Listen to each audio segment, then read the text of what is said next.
And hello everyone, I'm your host Daren Jaime, and today is Wednesday, November the 1st, and of course you're watching Open, a live program bringing the Bronx and New York City straight to your TV set.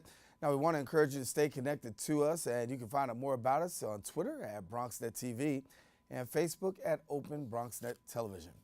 Well, certainly a lot has been going on over the past week, and we'll catch you up now with some local Bronx updates.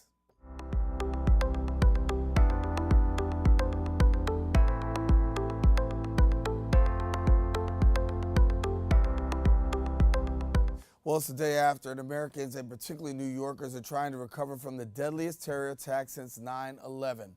The suspect from Uzbekistan rented a truck driving down a footpath and for nearly a mile, running down bicyclists from behind, killing 8 people and injuring 13 in Lower Manhattan. The suspect was later shot in the abdomen by police and today is speaking to investigators. Law enforcement officials also said they found a note in the truck that referenced ISIS. Authorities say that the suspect has been living in the U.S. since 2010. Many leaders actually spoke on the tragic incident, including Mayor Bill de Blasio, who called it a cowardly act of terror, and President Trump, who tweeted a couple of times while sending his condolences to the victims and families in New York City.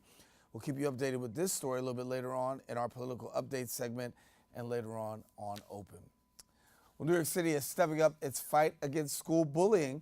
The city announced the $8 million anti-bullying plan featuring prevention programs making it easier for bullied students to transfer schools.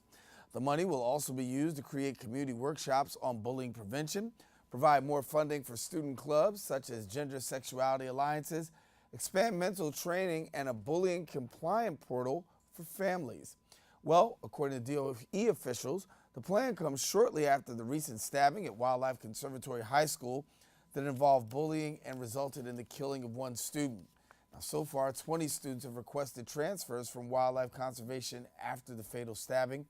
According to the Daily News, the DOE plans to target not only schools with high bullying rates, but also has to help the school, or I should say the NYC, to help with mental training. School's Chancellor Carmen Farina stated, quote, "We must work together to ensure that all community schools, particularly parents, are engaged partners in this ongoing work."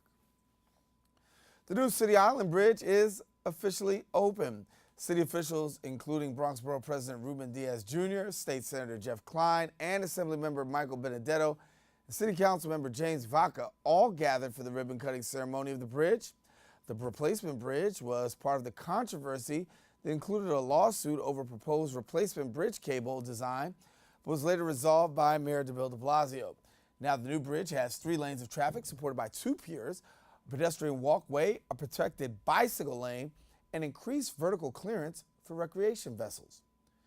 A new affordable housing unit has just been built in the Bronx and just launched in a lottery for 198 of its apartments.